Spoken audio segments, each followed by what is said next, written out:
Hello বন্ধুরা, শুভ দুপুর। একটা হেয়ার কালার দেখাবো। এটা প্রথমে চুলটা এরকম ছিল, তারপরে যে কালারটা এখন তো লাগাচ্ছি কালার, তো কাস্টমার তো বুঝতে পারে না যে কোন কালারটা লাগালে কীরকম কালার আসবে।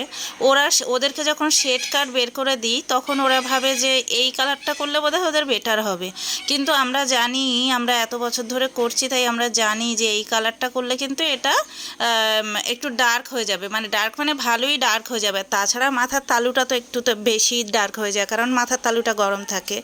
তো তারপরে তো ওরা বলবে যে মাথায় আগুন জ্বলছে, এরকম বলবে, এত লাল হয়ে গেছে, এটা ভালো লাগছে না, ওই সেই এরকম। তো সেটা আমরা যখন সাজেস্ট করি তখন তো ওরা বুঝতেই পারে না, শুনতেও চায় না যে এরকম। তো এখানে তো এই কাস্টমারটা ঠিক ওরকমই হয়েছে যে বললাম যে কালারটা যে ডার্ক হয়ে যাবে, কিন্তু সেটাই চুজ করেছে। কিন্তু ঠিক আছে, পেছনটা পছন্দ হয়েছে, কিন্তু এই যে দেখো তোমরা, পেছনটা পছন্দ হয়েছে, কিন্তু সামনেটা যেমন তালুটা অনেকটা ডার্ক হয়ে গেছিলো। তো সেই জন্য সেটাকে আবার ঠিক করলাম।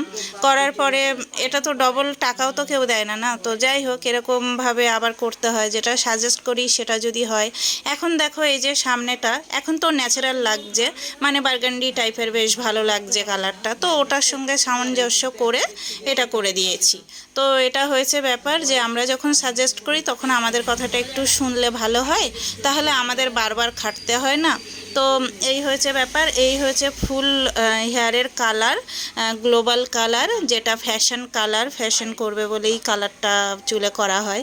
কারণ এই হেয়ারগুলো যখন খুবই কালো লাগে, এখন তো সবাই ফ্যাশন করতে চায়, তো তার জন্য এই যে ফ্যাশন কালারটা করা হয়। তো গ্লোবাল কালার বলা হয়, এটা ফুল হেয়ারে করা হয়েছে।